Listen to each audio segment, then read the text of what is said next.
Aw, poor Shannon.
Well, good evening and welcome to Mountain Bears. Joe will be in on Instagram as soon as he figures that out.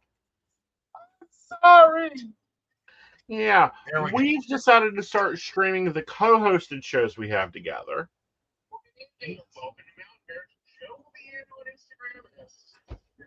Joe, turn down your phone's volume. I am. I'm there. I'm working it. Hey, Shannon. Yes, we're running late. Oh, so sorry about that. I don't know why. It gives me so much grief. All right, I've sent the thing. Okay, I did too. Like, it either gives me all the requests, and that's what keeps happening is that, I get like 12 requests from you that I can't do anything. There we go. Thank you. Yeah, sorry. Finally. Hey, Ryan's fashionably early. Gotta love that. Yeah, we're fashionably late, as we should be, when we're trying to do multiple things at once. One of these days, Instagram will grow the hell up. True. And start letting us, slide in on StreamYard or whatever. Oh, yeah, that'd be great. Yep. But no, the interwebs have been hating themselves, except for Facebook.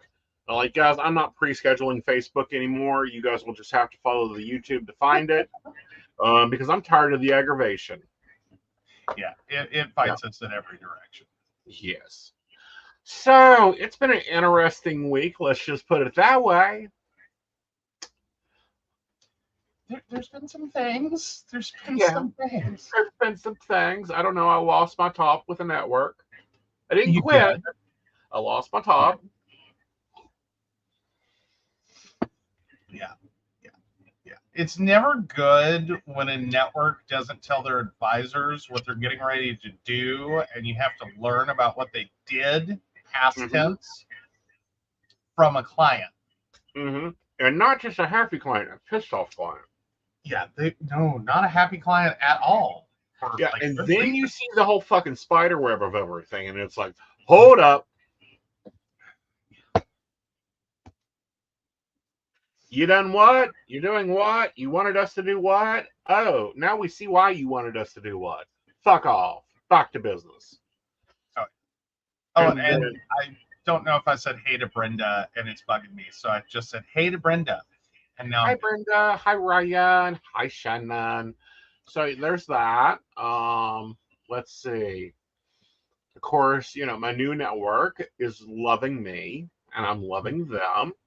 The New Zealand Life Reader is a wonderful site. They treat us very well there. They stay the hell out of our lane. They pay us our money. Well, we hope they appear to pay us our money. We'll find out in 30 days because you got to be a pay.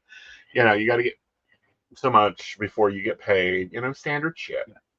Okay. Well, and that's part of the networks that's always a bit of a struggle is keeping up with who pays when for what at what interval. Yeah.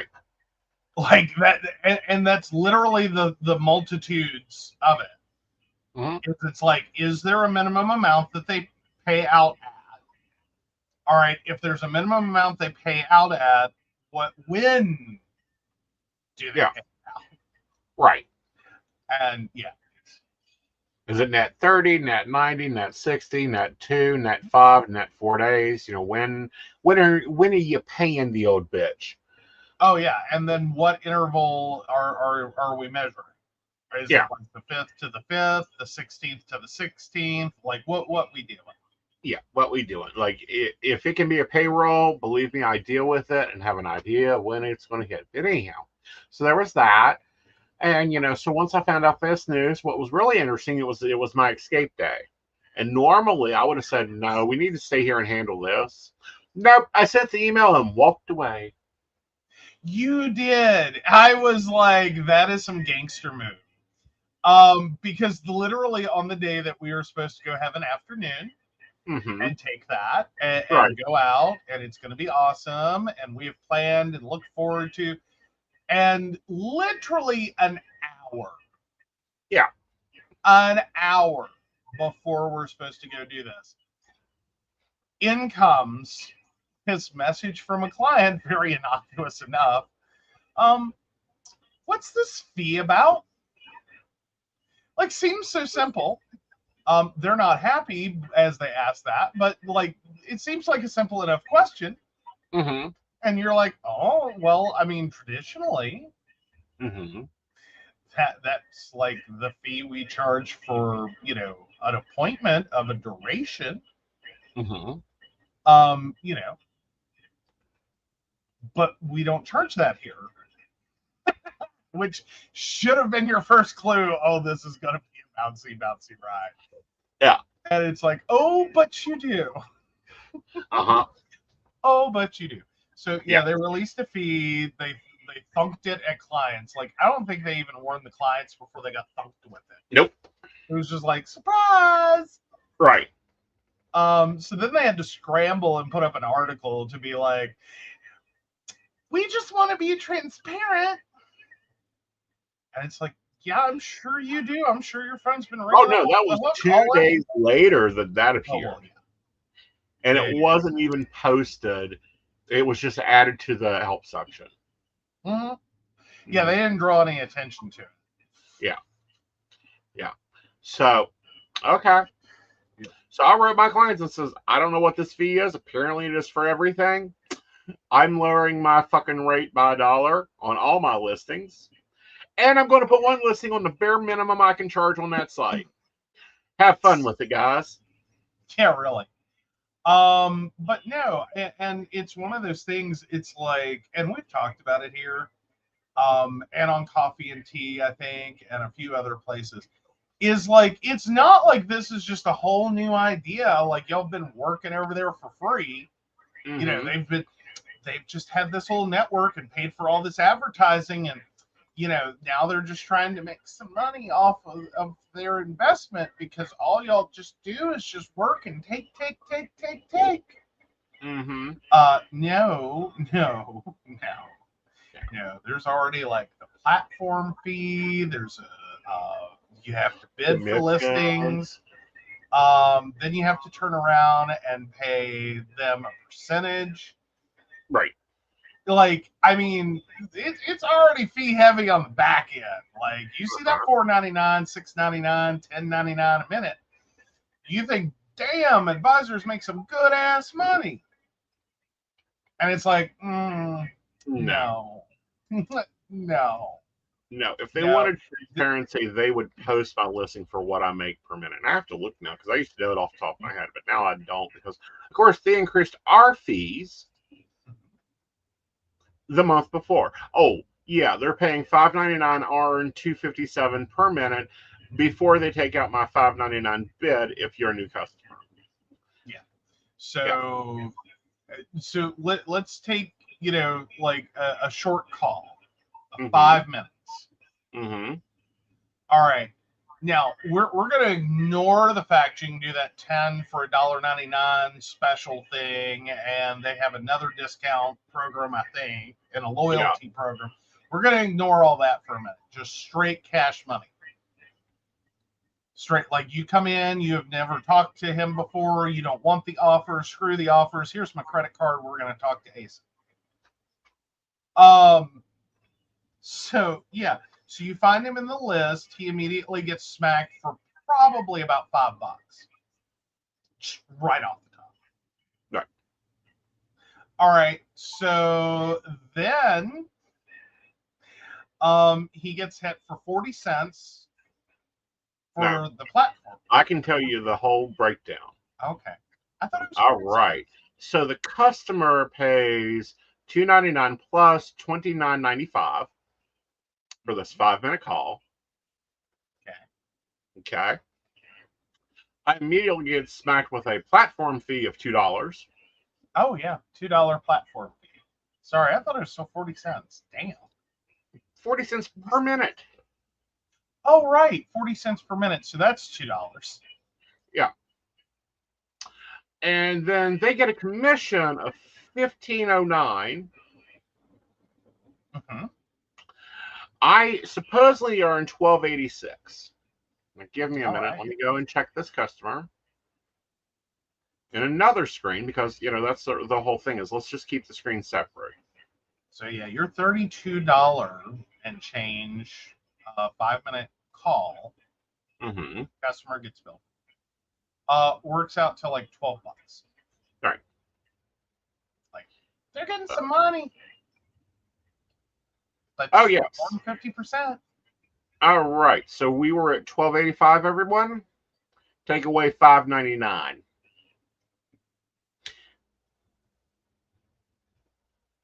Oh, right. Yeah. So for that 5-minute phone call, you end up making like $4 because you have to pay for the click. Yep. I made $6.87, Oh, and the customer dropped $29.95 plus $2.99 plus $2.99. Yeah. So yeah. And no, Brenda, that's exactly it. She says, I understand having to cover costs and make some profit, but they make more than you from the charges. Yes. Yes, they do. Very much do they. Yeah. I mean, he's still doing better than quarter networks. Yeah. Which, if you don't know what those are networks that will like bill him out for like $5.99 a minute and then literally pay him like 26, 27 cents per minute. Mm-hmm. And those are some of the nice ones. Though that also usually comes with a once he talks for X number of minutes per week. Right. Otherwise, they just keep it. Yeah. Like he had to explain all this to me in the beginning, and my brain just kept exploding. Yeah, rhymes with what the hell, and it's like, yeah. It's it looks really great on the front end. Like he is rolling in cash, and then you see the back end, and it's like if he works really hard, we have a great. Yeah. Like I'm not gonna lie, I'm not gonna sit here and not have gratitude. Like he has some phenomenal weeks and some phenomenal days. Right. And we have phenomenal months out. But it's not like he got on for 20 minutes and we bought a BMW. No. It's like that's not how that. I do. Like I literally work around 70 hours a week, sometimes a little more, sometimes 72 to 70 to 69. Yes, that's why Aeson works so many hours, and that's why you can find Aeson on 11 count. No, we're up to 13 networks. Because I want a Chrysler Pacifica. Well, I understand you want a Chrysler Pacifica, but there's something on an electric bill, and a water bill, and a power bill, and a tax bill, and a life insurance bill, and food and gas, and all this other stuff. Boring. So anyhow, I pulled a gangster move, and I think you were a little bit shocked that I pulled the gangster move of. Yes. I'm sending this to my customers. I'm also sending out a directive to my allied advisors, and I'm going into an area that I don't know if I have self-service or not, and I don't give a fuck. Yeah, well, now technically we like stepped down. Like we left the house, you still had your phone on and everything was still going, and we went and had lunch. So you were answering some of the immediate stuff. Right. and like stuff that was going on, and you were following up with it, and then we got Lakeside, Right. and I made a commentary because he had his phone out, Mm-hmm. sitting in the cup holder of the little quad of the little chair, little fold out chair, and I'm like, you cannot leave that in the sun; it will bake it. Like, we are not buying you a new phone today. Mm-hmm. So he said, okay, and proceeded to just chunk it in the bag and go down into the water, and then he didn't look at it for many hours. Yeah. So it was great. Yeah. Okay, I feel like Aeson's gonna disappear from his screen and Joe's gonna get yanked out of his sometime. What? Not that often. Not that often. It's a psychic network, not a flippin' Scientology condemnation. Depending. Depending. Oh, don't tell me Scientology invests heavily in psychics. That's just like screwed up. That's like Chick-fil-A's investing in like HRC or some shit. Yeah. But we were talking about the quarter networks. Mm-hmm. Or I always like to call them the slave networks. Well, yes. They are corporately based out of Clearwater, Florida. What else is based out of Clearwater, Florida? Really? Damn. Fucking Scientologists. They're rich as fuck. Sorry, I shouldn't say that. I could get yeeted off this live stream real quick. That's okay. We've got multiple ones, guys. You can choose from us. Our best one is over at YouTube, but YouTube.com/aesonknight.com. But anyone watching this, you want a reading from me, I highly recommend you Googling my name and choosing your best option. Yes. Yes. And if you can wait a couple of hours, mm-hmm. you can book him privately for a much better rate. True. Very true. But those are subject to change as accessories happens. Yes. Oh, so Brenda's telling me to shush. You know they love cash. Scientology may be the silent partners and owners. Again. Well, I just look at some of their I suck at corporate conversation. I will say you're a fucking idiot in a meeting to someone presenting a presentation. I'm just going back to it's like Chick-fil-A having here's a better example. It's like Chick-fil-A investing heavily in an adult bookstore on Folsom Street. Oh hell no. Well, see, Scientology has a problem with psychology. They don't, I believe, actually, I'm very sure they don't have a problem with psychics. Okay, fair enough. They're down with psychics, but have a problem with psychology. Right. Okay. Well, and it's quite interesting sitting back and watching some of the stuff that goes through the pulse of the New Age. Mm-hmm. Okay? I.e. attachments. Jesus, Mary, Joseph. And all of his friends. It really sounds like thetas to me. It sounds like what? Thetas. The thing. Yeah. Yeah. No. It gets a little possible. Is there influences there? Possibly.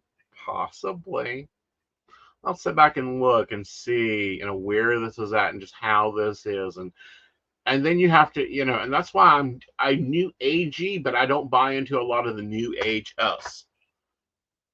Well, yeah, because there is this weird New Age camp, division.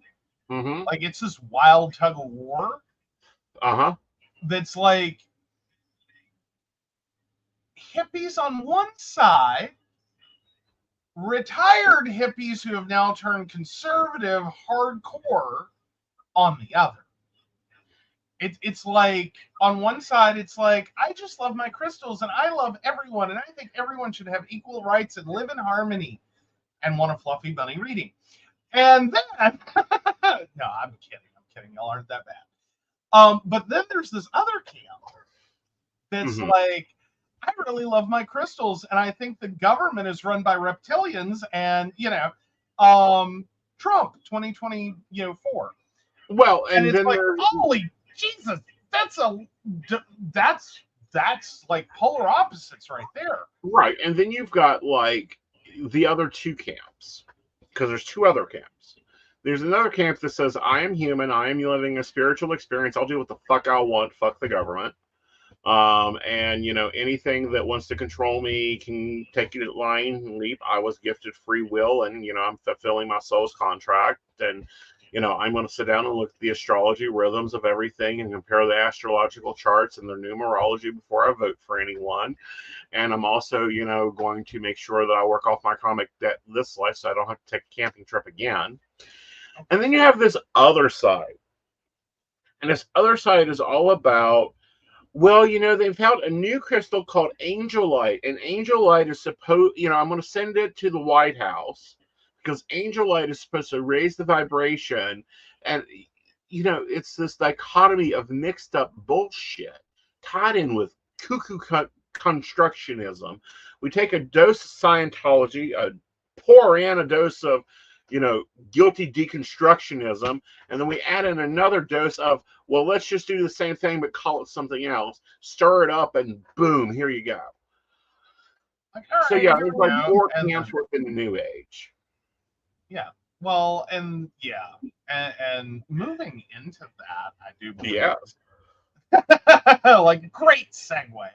Thank you. So, Idaho convicted murderer Lori Vallow Daybell, now in Pocatello Women's Correctional Center. Mm-hmm.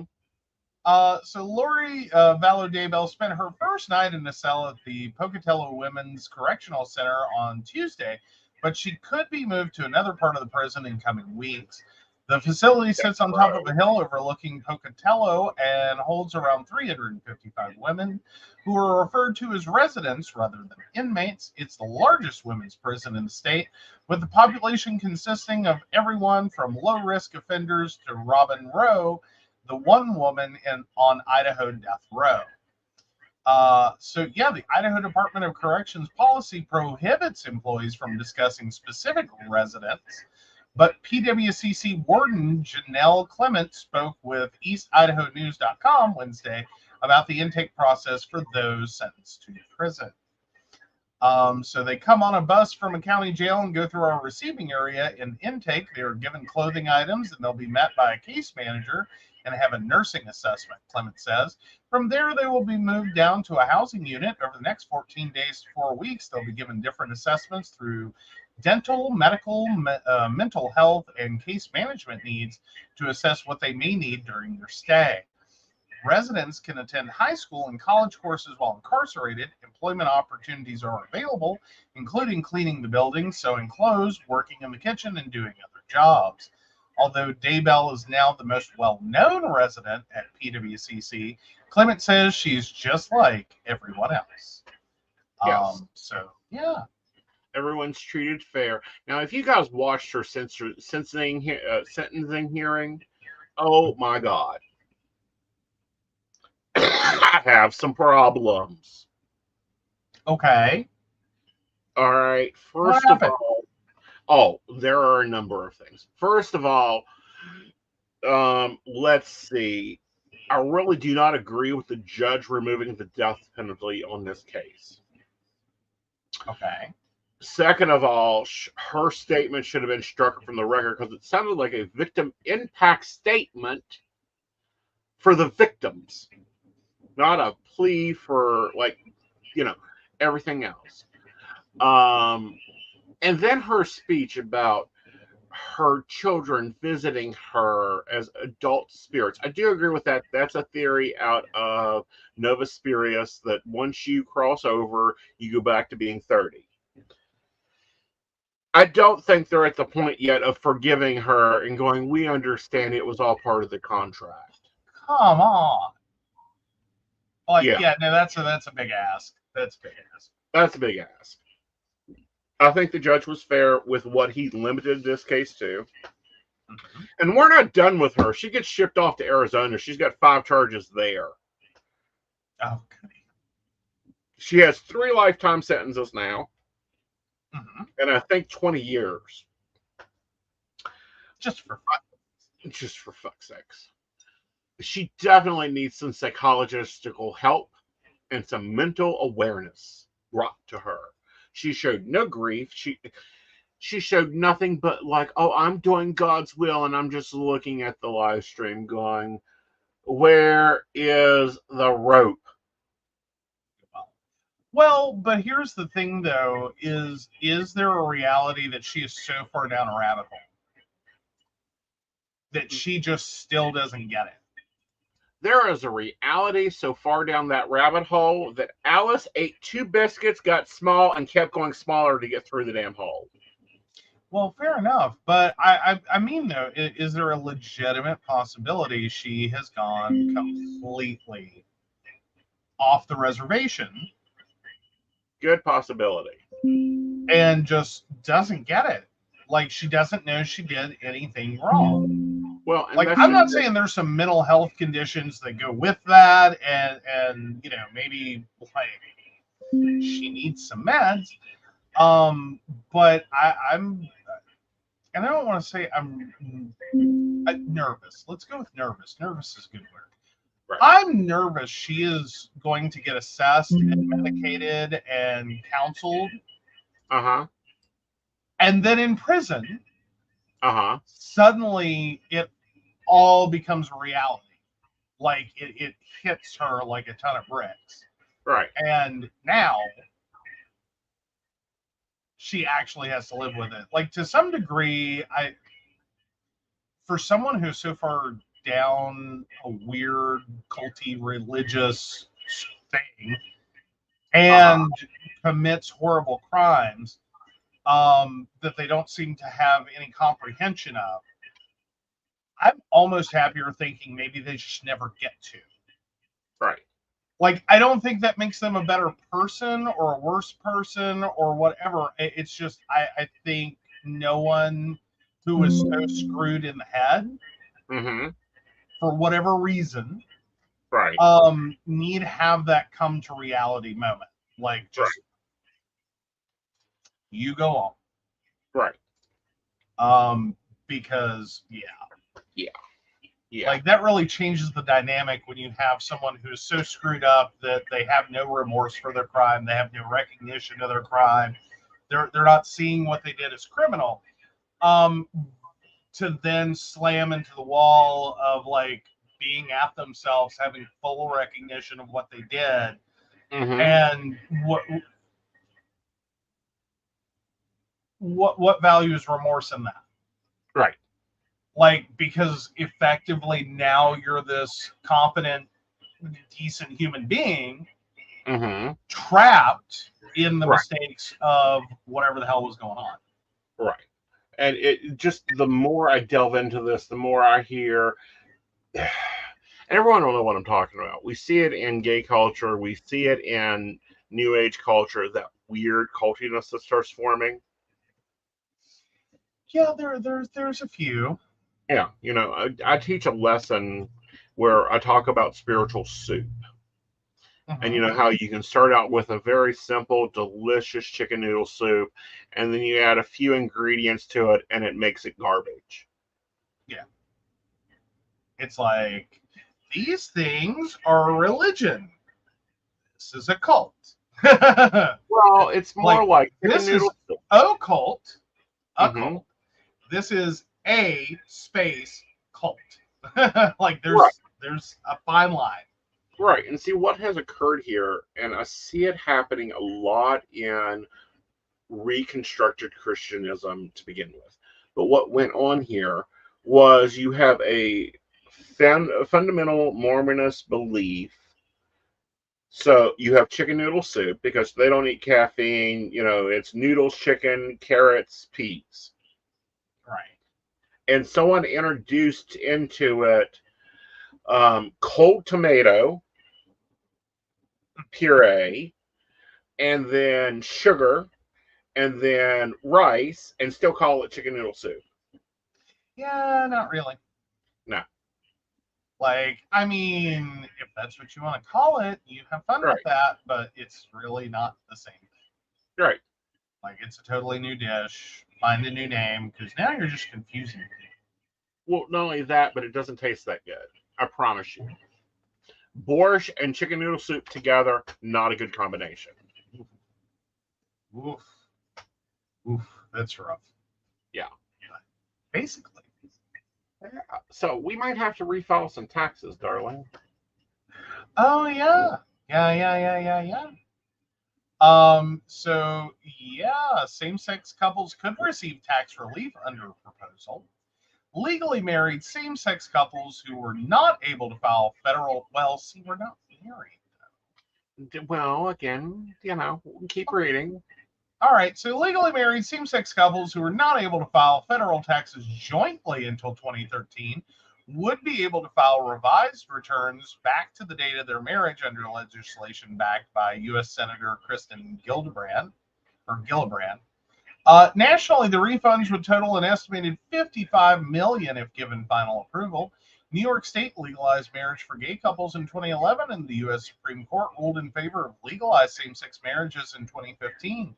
Congress and President Joe Biden agreed to codify same-sex marriages and interracial marriages in the U.S. in 2022. The measure, if approved, would apply to same-sex couples who were married in areas that recognized their marriages prior and filed tax amendments prior to 2013. For too long, same-sex couples were denied the same rights and benefits as their heterosexual counterparts, including the ability to maximize tax benefits by filing jointly, Gillibrand said. This bill would right that wrong and provide millions in refunds to couples that should have received them in the first place. I'm proud to be introducing this bipartisan legislation and look forward to getting it passed. I think it'll be interesting, but I think it's going to be a nightmare for the IRS. Little bit, yeah. But it is a step in the right direction. Exactly. So we'll see what happens with it. I'm sure there'll be some pork added to it. You'll have to prove something. Well, or yeah, either it'll turn into you have to prove something, or to get it passed, it's going to have some actives. Yes. Like hold something hostage for the Republican Party and make it go through. I don't know. Can we hold hostage their whole political party? Well, no, that's not hostage. That's jail. That's right. Hey, we're getting closer. We are. They filed, I don't know, it was like 100 more charges. I don't know. Can anyone keep up? I know that there's a lovely TikTok going around pointing out that by the time, if Trump is sentenced, by the time he would get out of prison, he will be dead. Yeah. Like, there's no way at 70, 76 years old? 76 years old. Yeah. Like, the number of years we're talking. And he has a charge for every year he's been alive, plus 2 because we know he's lying about his age. So, yeah, if he's technically 78. Yeah. Kind of. Yeah, he is facing a total of 78 charges across 3 criminal cases. They include 44 federal charges, 34 state charges, all of them felonies, in 3 jurisdictions. Trump has allowed wrongdoing, but it's like, hello, we have to disagree with that. It's quite evident there is wrongdoing by you. Well, and more to the point, so far your defense is lacking. Well, so far it wasn't me. Like Shady tried to pull this shit back in the 70s, and well, not the 70s, back in what, the 90s? Who did?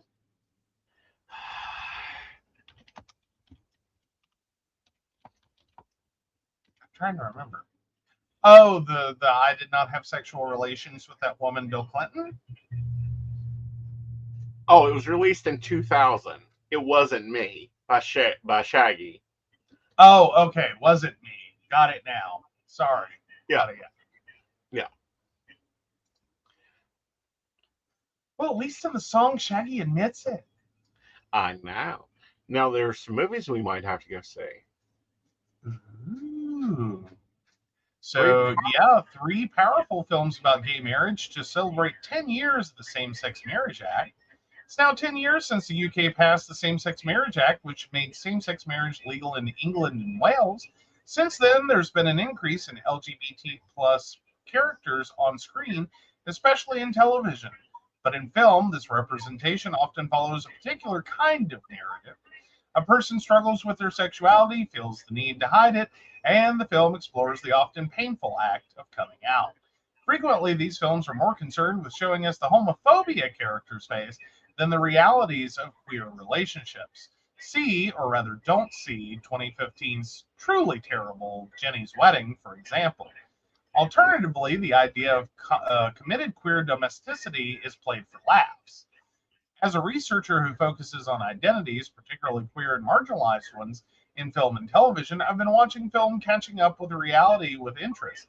And thankfully, there have been productions that get it right. Here are my picks for 3 films that offer powerful representations of same sex marriage 10 years on from legalization. Love is Strange from 2014. This is a beautiful film full of tender moments between its 2 leads, Ben, John Lithgow, and George, Alfred Molina, have been together for 30 years and decide to finally get married. The opening scene of the wedding is gorgeously understated, giving us the sense of it being something the couple just hadn't gotten around to doing yet. After the wedding, George loses his job and the couple are forced to live apart for financial reasons. Rather than thinking of marriage as the beginning of a life together, the film sees it as a bonus, albeit one that causes issues. It doesn't shy away from the adversity couples may face around gay marriage, but the commitment the 2 characters show to each other speaks to an unshakable faith in love. Cloudburst from 2011, narratives of queerness in film and TV often focus on younger characters, so it is nice to see different experiences represented.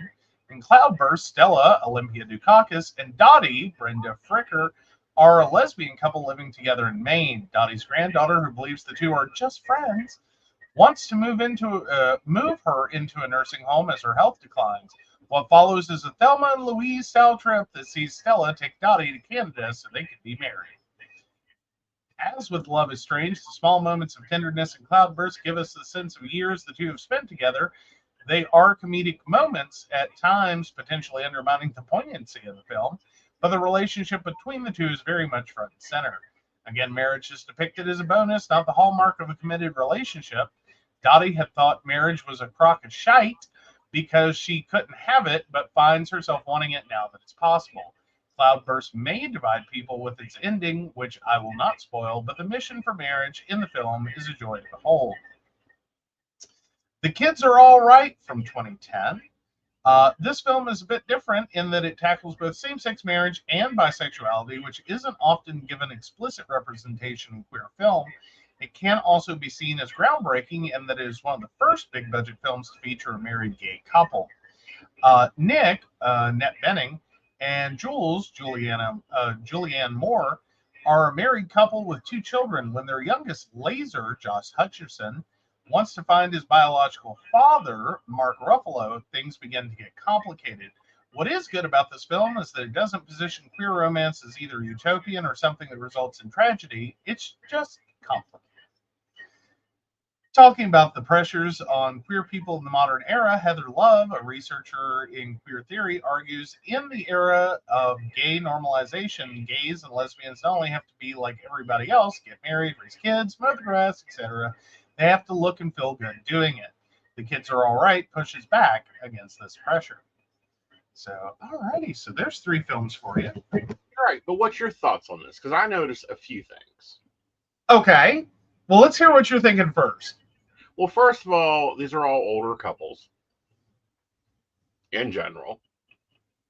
Yeah, like, well, I hate to say, like, the third one kind of is our age.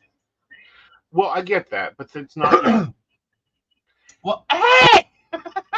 Okay, meaning it's not the blonde chiseled neck bodies. Yeah, true. Okay, so we're out of chiseled body phase. Right. Okay. And two of them are lesbian. One of them is gay, suspiciously. Um, and then when looking at all of them, Mm-hmm. the two older ones, um, that generation probably doesn't exist. Okay. 2014 minus 1979. 35. The Love is Strange is, we will say both those stars look older than 35. True. Okay. Wait. They all, however, fit heteronormity.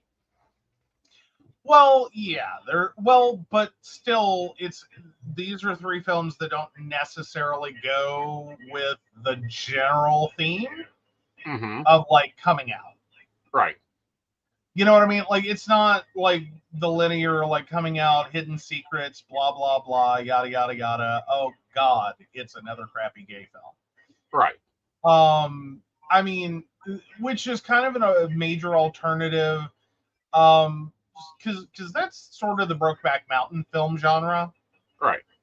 And that was probably the best film in that genre. Right.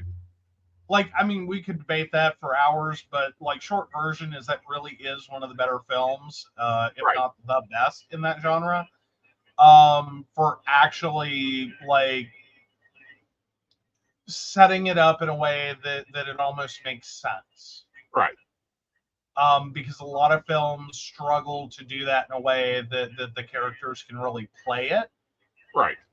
and be convincing in it. Right. That you're not just sitting there like, I have questions. Right. Like you really do feel bad for them. Right. Like, I mean, yes, they're cheating on their spouses. Yes, this is, like there's a lot going on there. But at the same time, you end up feeling really bad for them. Right. Which is the overarching message, is Right. that like how do you want this to work? Right. Like, it's not gonna. Right. Like, it's not gonna. Right. So yeah, to move past that into the, okay, now we're seeing this exist, even though it's imperfect, Mm-hmm. and that like these are legitimate relationships and they have like depth and age and but yeah, it is still sticking really hard with the like one man, dog and kids kind of white Right. picket fence American dream. Mm-hmm. But I think we go through that as a phase Yeah. for gay film Yeah. before we can finally get to like, okay, no, really, we're gonna like, it's a gay film. Right. Like, this is reality. Right. These are things that happen. Yeah. And we didn't have to like hire B-rated porn stars to come, do the movie. We didn't have to expose everyone to sell tickets. No one had to have chiseled bodies so that they could mute it and take care of business. Right. You know what I mean? Because that's sadly where a lot of gay film got stuck. Well, it's still where it's stuck. Yeah. Hmm? I mean, let me just do a Google. Like, I think Open Camp Mm-hmm. ranted. Right. That one is very sexual. Right. But it was the first gay murder like horror Right. that I ever saw, and then Right. two that I can really go like. I think there's a couple other contenders. Mm-hmm. Alfred Hitchcock did one that flew over everyone's head for decades, Mm-hmm. only to be realized later, because it was based on a play where the characters were like out. But the movie kind of hints at it, and like Right. you can get there. Yeah. It just doesn't call it out. But it plays on a lot of stereotypes to do it. But it was like the first, like, okay, we're not going to sit here and sugarcoat and make everyone feel bad for you. Mm-hmm. Like, that was a movie that was like, no, shit's going down. Right. Like, All no right. one's perfect. Right. I'm a little pissed right now because I know you've seen some of these. So you Hmm. can tell me what you think. Because I went over to Netflix and just typed in LGBTQ movies. Okay. Heartstoppers. I don't think I've seen that one. It's a boy meets boy in France. Yeah, that's probably why I haven't seen it. Yeah. Orange is the New Black. That's supposed to be a really great lesbian series. It is. I. Oh God, I screwed up. So a bunch of my friends were talking about how great that show was. Mm-hmm. I decided that oh, that's cool. Paid no attention to who produced it. Didn't read anything really about it. Tried to watch that with my 90-some-year-old grandmother. Oh, that must be interesting. Spoiler alert. Yeah. Like, I can tell you that of episode 1, that first 10 minutes is just like lesbian porno. Ah. Like Ugly Betty. Hmm? Ugly Betty. Heard of it, haven't watched it. Grace and Frankie, which isn't, well, okay. Yes, Two it of the is, because the husbands, characters yeah, are their gay. husbands fall in love with each other and divorce the wives. Yeah, but that's really not, like, they're not a main character. The story is more about the Yeah, wives fair enough. moving on. Yeah. Black Lightning. Nope, got nothing. All right, Locked Up. Off the top, no. Oh, wait, is that the documentary? No, it's an assassin movie. Oh, okay, then no, I haven't seen that, but that sounds interesting. Sex Education. Oh, I don't know that you want to call that one. I mean, does it have gay themes? Yes. Is it a good series? It's amazing. But that one's hard to call entirely gay. Okay. Deep Like, Fake Love. no, Apparently, this is got a new nothing. series. No, got nothing. Instainable. Oh, Insatiable? Yeah. Not from. I've seen it. Like, I haven't watched it, but I have seen its existence. Okay. Glamorous. Don't think so. Again, I think I know of its existence. Elite. That one's really good. It's annoying that it's not dubbed, or Okay. at least the last time I tried to watch it wasn't dubbed. Uh-huh. I think. I think that's the one I had to read all the subtitles for. It's actually pretty good, and it goes some places. Okay. Gypsy. Got nothing. Lesbian film. Unauthorized Living. Nope, got nothing. Cable Girls. No, I got nothing. Sorry, there was a similar show. Never mind. Exo Kitty. Nope, got nothing. Queer Eye. More Than a Makeover. Oh God, I can't stand that. All I right. couldn't stand it when it was on. I certainly I know. haven't watched it. Like, I'm not going to binge that. Imperfections. I think I've seen that, but I can't remember what it's about. The House of Flowers. Nope, haven't seen that. The Ultimate Queen Love. Nope, got nothing. One Day at a Time. Nope, got nothing. I Care a Lot. Nope, got nothing. Unbreakable Kimmy Sardinian. I think no. AJ and the Queen. Got nothing. That's the RuPaul movie. Bruised, Yep, got nothing. ratcheted, Nope, got nothing. The Most Beautiful Flower, Yep, got nothing. The Haunting of Bay Manor.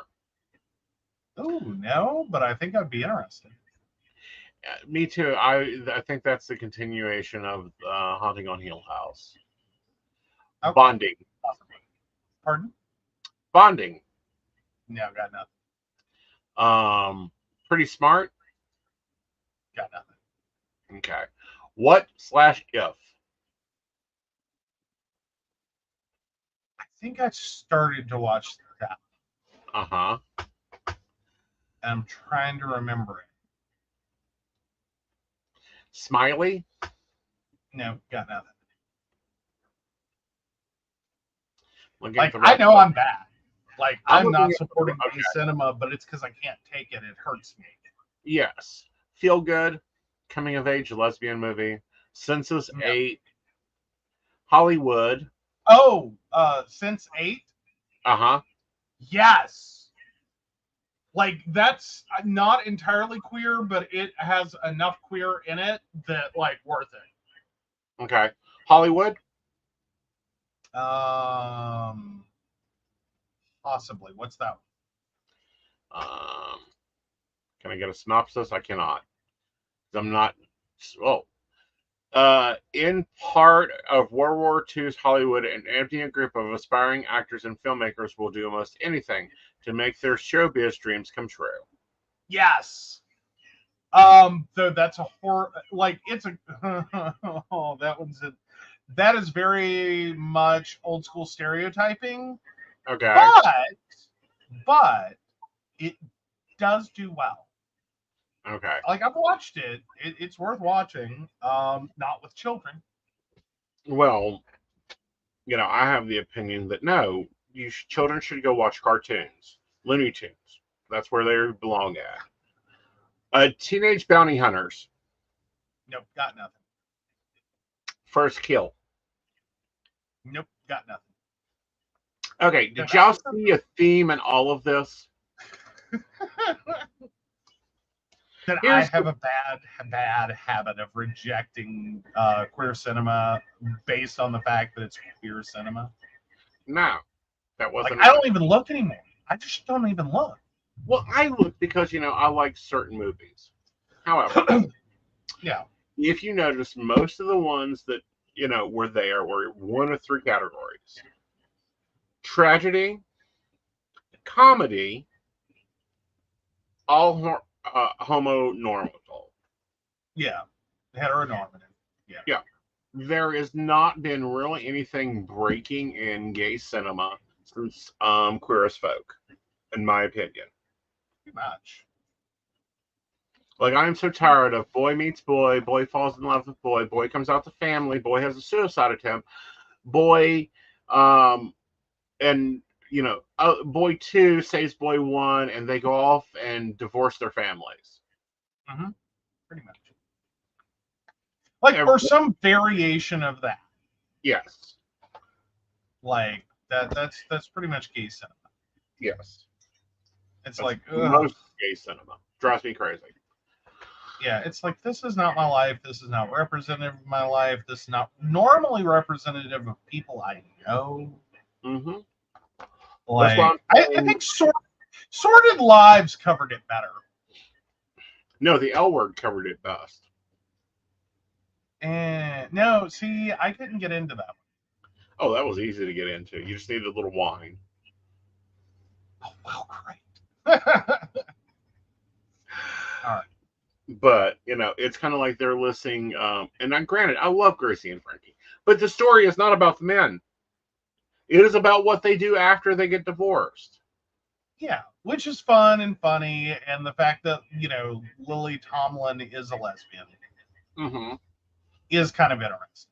It's hilarious. But that's neither here nor there. Yeah.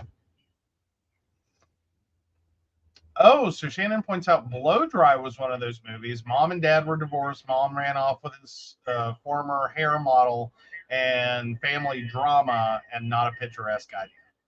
Yeah. Yeah, yeah. Yeah. I mean, that kind of does the gay is ugly. Yeah. And it can still be entertaining. Right. It's just one of those that typically it's like, who are these people? Right. Who are these people? I don't know these people. Right. Like, I don't see representation. I just see like a weird like setup to a porno that kept its clothes on. Right. You know what I mean? Like, I hate saying that, but like, yeah.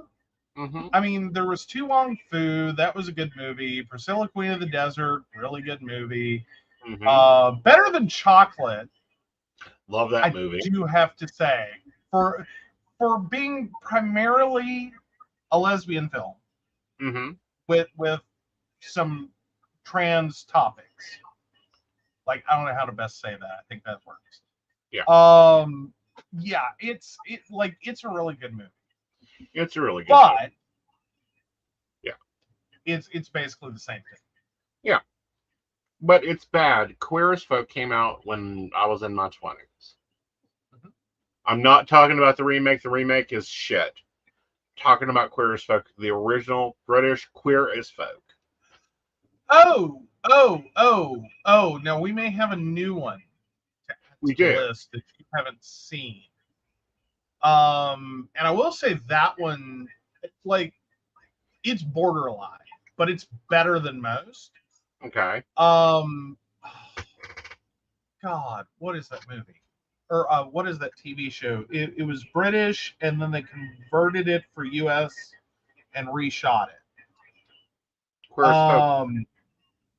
No, it's another one they did the same thing to. I keep wanting to say Tasteless, but that's not it. Or maybe it is. Shit.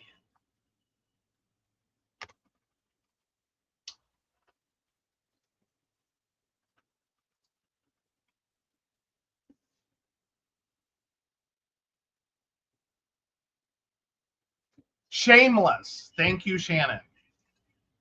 Shameless. Okay. I haven't seen it. Yeah. I think it's like I think the UK version probably did the same thing. Is it started out one place, and then everyone got really behind the gay characters in the series, and then it kind of started to like revolve around them. Right. Like yeah. And it actually has some decent actors in it, like names.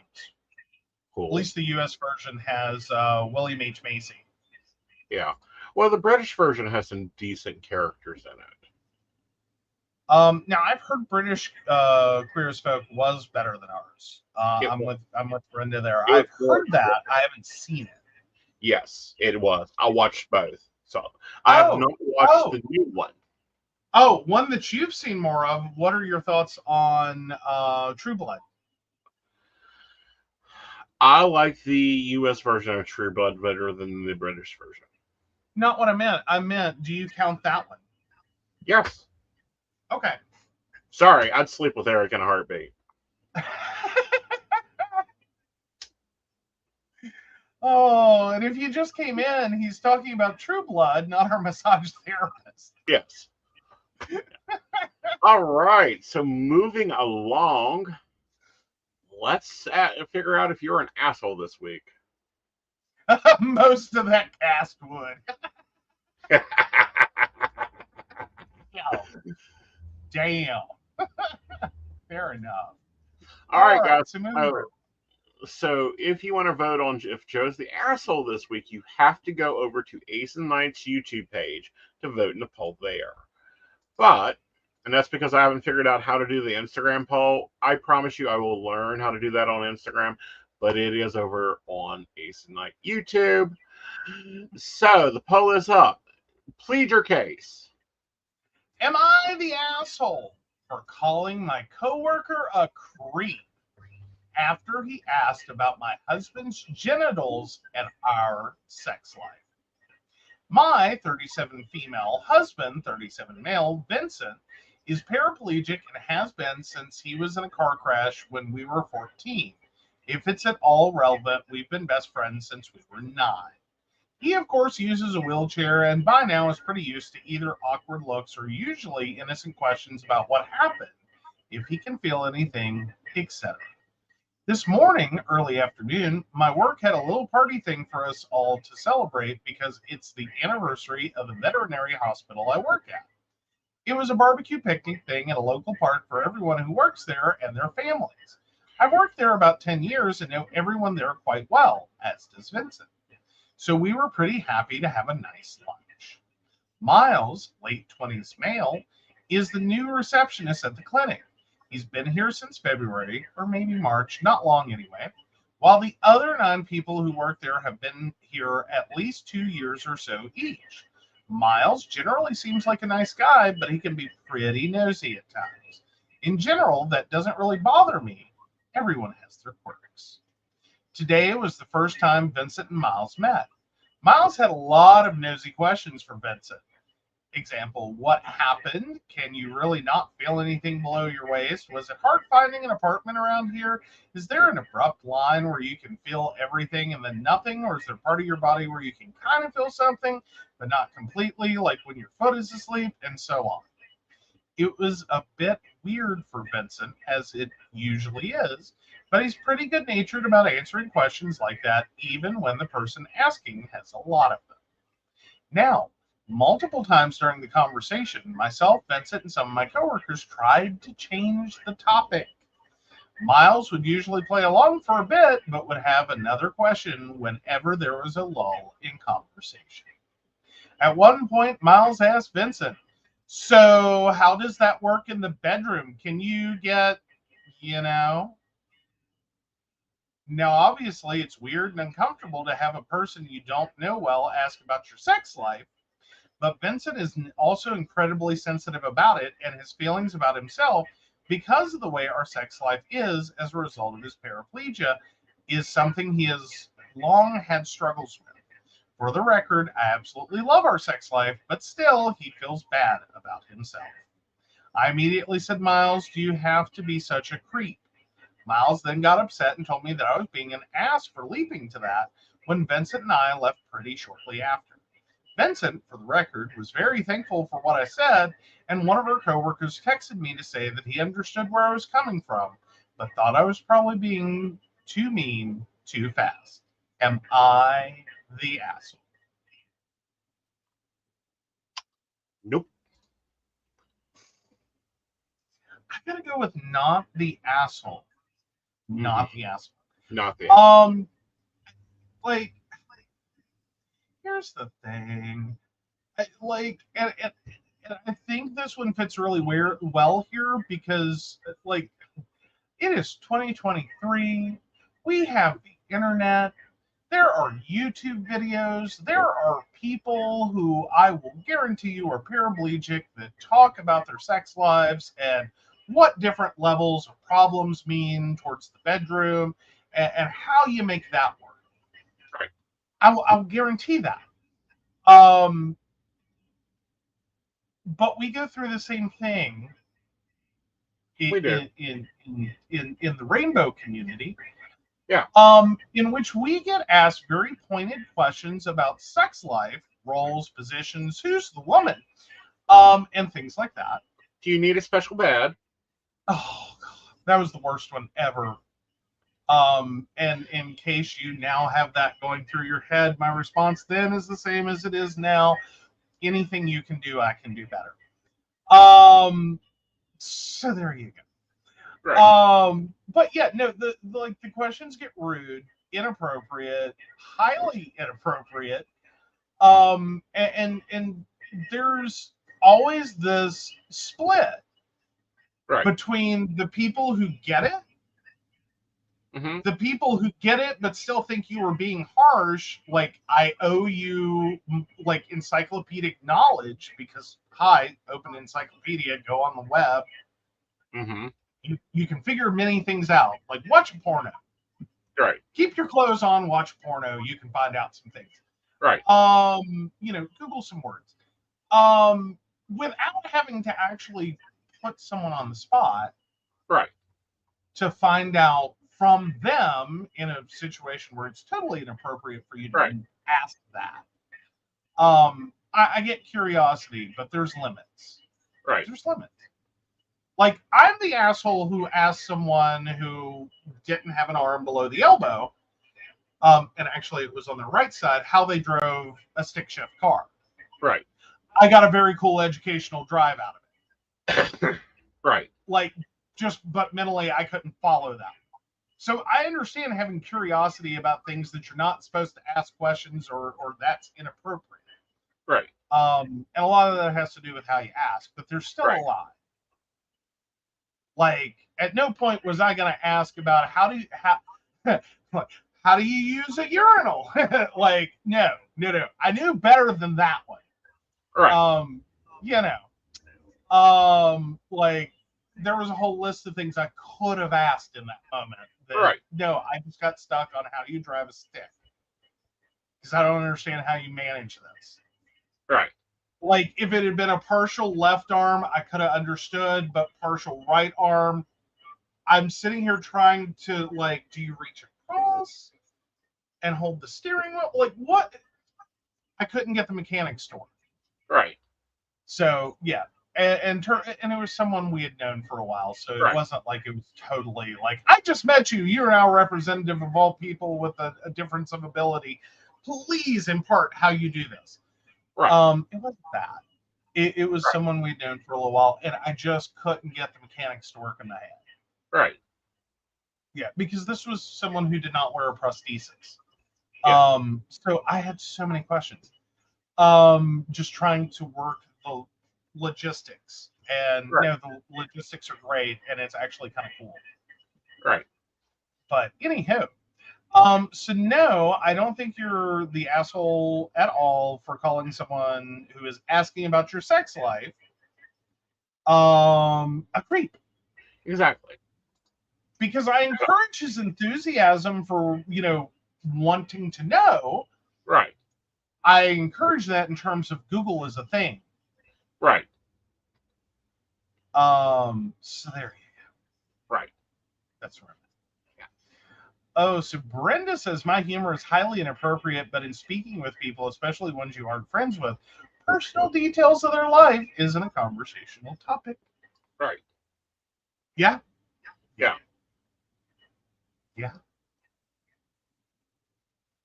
Like, there's limits. There's limits to what you can ask.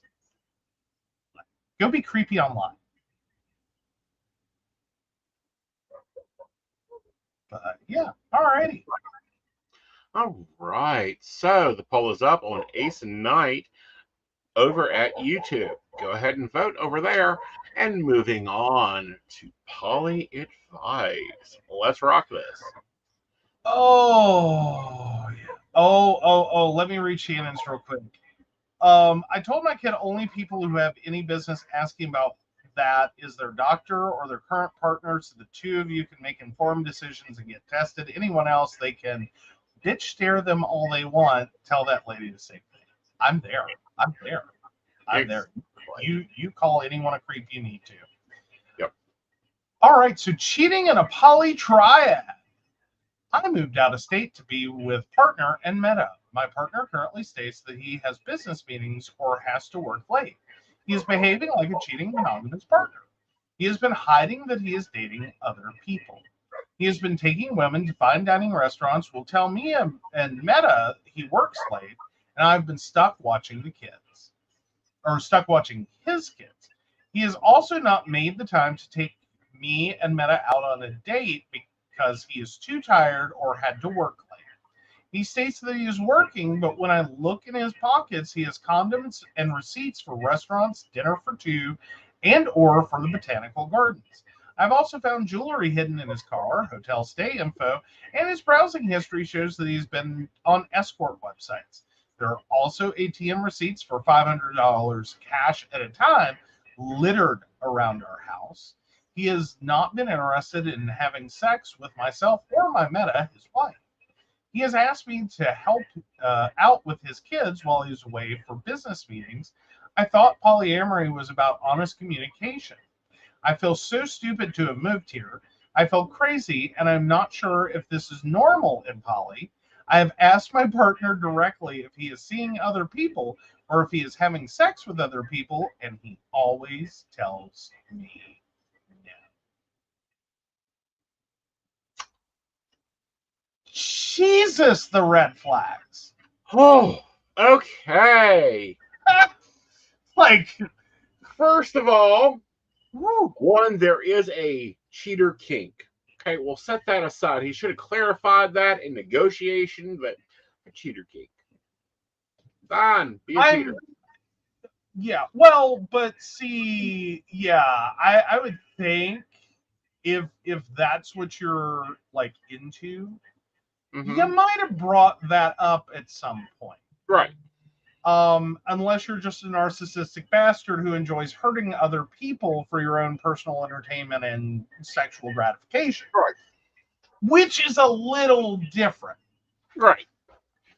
Like, I mean, yeah, that's abusing poly right there. That's very abusing poly on multiple levels. Okay. First of all you have to say is, I have a date Thursday at 8:00. We need to plan around that, dear. Yeah. Would you mind watching the children? And we can go out Friday. And wife, I've got a date Thursday and Friday. How's Saturday look for you? Great. We'll do something Saturday. And Sunday, let's do something as a family. Fair enough. But I don't feel that is kink. Yeah. Okay. Secondly, I don't need all this damn evidence. The last line tells me everything. Yeah. I've asked my partner directly if he is seeing other people or if he is having sex with other people. He always tells me no. But there's condoms. There's receipts for hotels. What the fuck, dude? You got a nice, comfortable bed at home. You've got two partners there trying to build a life with you. There's receipts for dining restaurants that neither of the three of you went to, supposedly, to him. So what's he, a waiter, or is he cleaning up parking lots? Yeah. Like, you've got so much evidence. Have you talked to the meta yet? I mean, like, and here's the thing. So Brenda asked, if you're searching his stuff, then you don't trust him. Why are you together? Well, I don't think she's searching his stuff. I think she's just doing the fucking laundry. Well, yeah, but then you check the browser history, and that's searching his stuff. Yeah, that's searching his stuff. But like ATM receipts littered around the house, like, oh my god, dude, trash. But then again, this also speaks heavily to like there's like wanting to get caught. Right. You know what I mean? Like like he's doing everything you shouldn't do if you don't want to get caught. Right. Like you pull 500 from the ATM, one, that's in a bank account that no one else has access to, and two, you trash the receipt. Yes. Like, I'm sorry, that's just common, like, hi. Yeah. Like, hello, do we need to teach him how to cheat? I mean, fuck, he's in poly. He should know how to cheat. Well, but here's the thing, though. I think that's where the differential is this is not poly. No. I mean, it kind of looks like poly, but and it's termed as poly, but it's not poly. No, it's not poly. Like, yeah, this is it's like this is cheating with a support staff. Exactly. Like, I don't know what else to call it. It's cheating with a support staff. Mm-hmm. But here's the thing, and people are not going to like my discussion on this. Mm-hmm. I don't think it's her problem. It's Meta's problem. Well, but she's caught in the middle here. Like, she's moved out here. Yeah, she is caught in the middle, but it's Meta's problem. Meta needs to be the one lowering the bar. She needs to be going, so here's our evidence. What are we going to do about it? Mm-hmm. Mm-hmm. Well, and it makes me wonder if there doesn't need to be a first conversation with Meta /wife. Right. about like, what the hell is this? Yeah. Because I'm gonna go out on a limb, Mm-hmm. and I think this is something that the wife slash meta understands and has Mm-hmm. accepted, and like, no, this is normal Right. for him. And isn't that what poly is? Right. Is going to be the response, and it's Right. going to be like, no. I mean, I don't have a like, and here's the deal. And I want to be clear. I Right. don't have a problem with the fact he's having sex with escorts, Right. sex workers, prostitutes, whatever you want to call these people. Right. I don't have a problem with that. I don't even think I care about the money that he's pulling out of ATMs to do it. Exactly. I'm glad he has condoms in his pocket for this. Yes. I start having problems with, you're lying about it. You've caused someone to move across the country that is now basically your au pair, while you go out to do this. Right. You're not taking your meta or you're not, excuse me, you're not taking your wife or your girlfriend on Right. dates.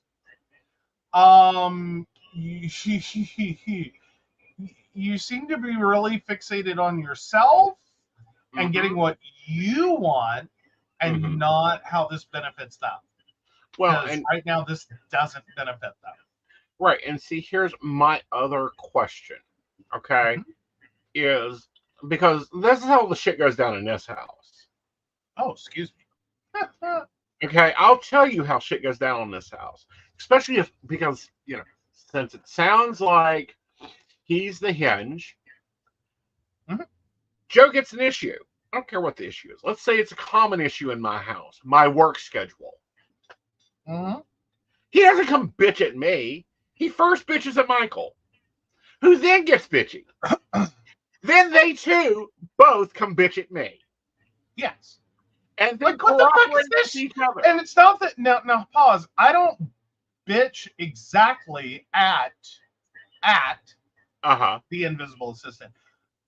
I look at the invisible assistant and I go, can you explain this shit to me? Because I don't fucking get it. Uh-huh. And then usually there's pretty much a reaction of like, I don't know. And it's like, okay, let's go attack him. What the fuck is this shit? Yeah. That's how that works. Have you lost your liver, love, and mind? You are not working 97 hours this week and have 3 other appointments in your life. Mm-hmm. Mm-hmm. Yeah. But no, like, here's my whole thing though. Like, I don't care who he's having sex with. Right. And I know sometimes this gets muddled, especially in poly community. Yeah. Like, and you gotta be really careful with that, because there seems to be some knee jerks in poly. Right. That, like, you lost them when you said sex work. Right. You lost them entirely. It's gone and Right. over with. No. Like, you're the evil bastard no matter what comes next. Right. But no, I'm fine with that, except for the part where no one knew about it. Right. I'm glad you're using condoms. I do appreciate that. Right. But the fact that you're just operating and calling this poly, and like, you have at least one partner Right. who has not a clue Right. that And this then is you've what got they were getting another into. partner who we don't have her side of the story. We're going to go with is operating under the same guise. Well, yeah, Shannon, Shannon and Brenda, real quick. Yeah, that's the whole benefit of poly. Right. Like, I have backup. Yeah. Like, I have a built-in sanity check followed by backup. Right. Like, we ride at dawn. Uh-huh. We burn him at the stake at midnight. No, it normally starts with my phone goes missing. Well, first of all, there's the growl. Okay, and the growl comes from the back of the house, and it's like I can hear it in my office. I can hear it in my garden. And then there's the uh-huh. And then things start missing, like laptop, cell phone, communicational devices. Yes. Exactly. No, I know. See, now he doesn't work nights. Yeah. Like, no, it used to be we ride at dawn because he's getting off network and we're not fucking with his money. Now it's we ride at dawn because this is usually when he drops some shit. Yeah. And it's like, here's my plan for the day. Uh-huh. And it's like, you've lost your mind. Yeah. And it's like, no, that's not a plan. Yeah. That's a kamikaze That's not mission. And yeah. And normally it's when Aeson has a fever. And someone finds out Aeson has a fever. Or Aeson's feeling bad. Well, it's a good, like, that's a good global example of like when this comes into play. Mm-hmm. Yeah. That's a great global example. You know, or when I go into ingenue mode, God. Yeah, that's unfortunately the one we just have to tolerate until you get tired of it. Like we've tried to have the we've tried to have the conversation. We've repeatedly tried to have the conversation, and it's Angele. Right. But yeah, he goes into Angele mode. And yeah, no, we just have to wait. Right. And then it's like, okay, so now that you're back to reality and you have decided, at least for the moment, that no, you're not capable of doing all this. Now we can redivide that so it makes sense. Right. But no, he does go through phases where it's like, I'm just gonna do everything. I'm gonna work 70 hours a week and like crackhead clean the house. While doing a project to build something, while and it's just like lists of things that he's going to do all at once, and it's like, okay, you go for that. Like, I don't know what you're trying to burn off, but all right, you have fun with that. Like, like, are you having some guilt?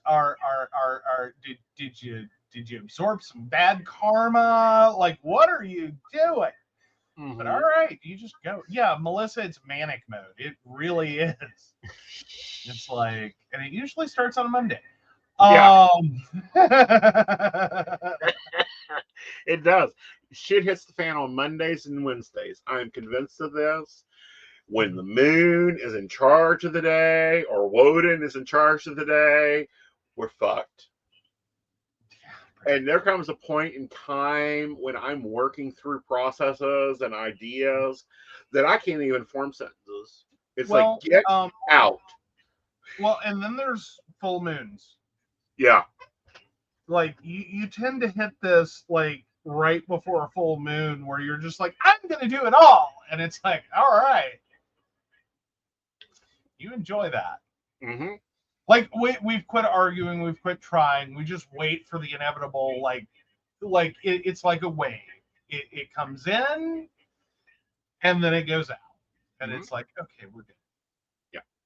But no, like it wasn't the last time I got sick, because that's when all three of us got sick and there was nobody to take control.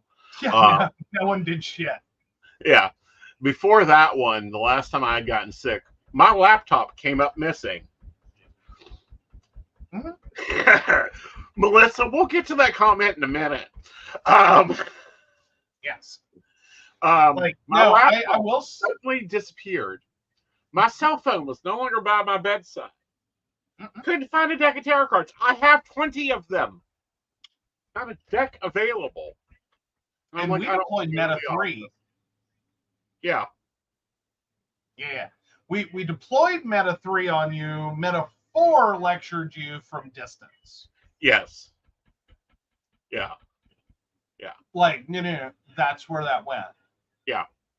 It was like, because, we thought we had this, and then, like, even removing your equipment, it was starting to border on, he's going to go to Walmart and just buy another one. We're going to have to give it back. Uh-huh. So it's like, all right, deploy Meta 3. Deploy Meta 4. Like, Jesus. and we're going to have to call Comet in. Like, I was just waiting for all of you to show up in the room and going, you're going to bed. The following things are going to occur. Get the fuck over it. Yeah. Yeah. Now, if I start calling in comments, that's just the point we throw you in a straight jacket. No, that's the point you find the good cough medicine. Like, that'll take care of the problem. That is your belief. And I still, like, it works for you. Yes. It works for you. We're not going to go into that on this show, but let's just say he knocks out colds. It's real simple. I don't mind sharing this recipe. It is 4 tablespoons of the cheapest fucking NyQuil you can get. It is 2 shots of a good whiskey and a cup of hot tea with lemon. You drink that in bed because it should kick in about right past the second shot of whiskey that you're down. Yeah. Uh-huh. Yeah. Yeah. Oh, yeah, it's bad when we have to call in reserves. Like, that's, yeah. Yeah, he goes full hot toddy. Yes. Like, makes it himself. I can't be mad. No. See, now, when I get sick, all I want you to do is just, like, leave food at the door and run away. Right. Like, I don't want to have to deal with people and talk to them and, like, care. Because I don't have it. And it's like, just drop food and run away. For him, it's like, I'm going to go do this, and I will see you in 18 to 48 hours. 72 normally, and I'm back to full speed and operational. I just need a reset. Now, to Melissa's comment of every 28 days. Every 28 days. It's normally about every 23 to 25 days the cycle is, and that is prescribed. I want steak. The house is getting clean. I want a good food, and I'm going to go take care of shit. Uh-huh. You realize your mother calls and warns me about full moons, right? Yes, she does. Yes. It is his cycle. Yes.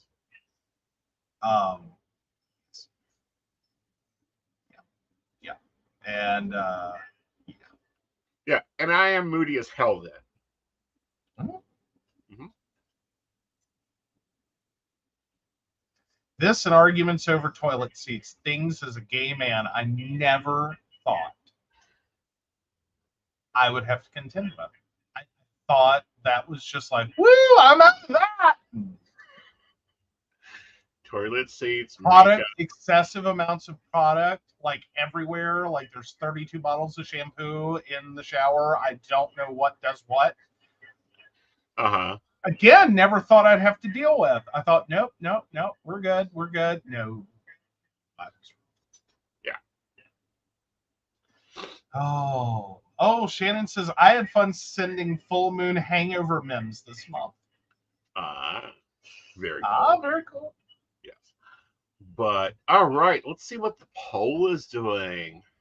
Hello, Instagrammers. Yes, this is the new thing you're going to see up on our streams on Fridays. Hey, Melissa. I don't know if it's C, Melissa. Oh, we've got a few. Yeah, we've got a few. Yeah. Ek Kodo and L.I. Williams. Hi. Yeah. Hello. And we have Shannon in both places. Cool. Yeah. And the poll is in.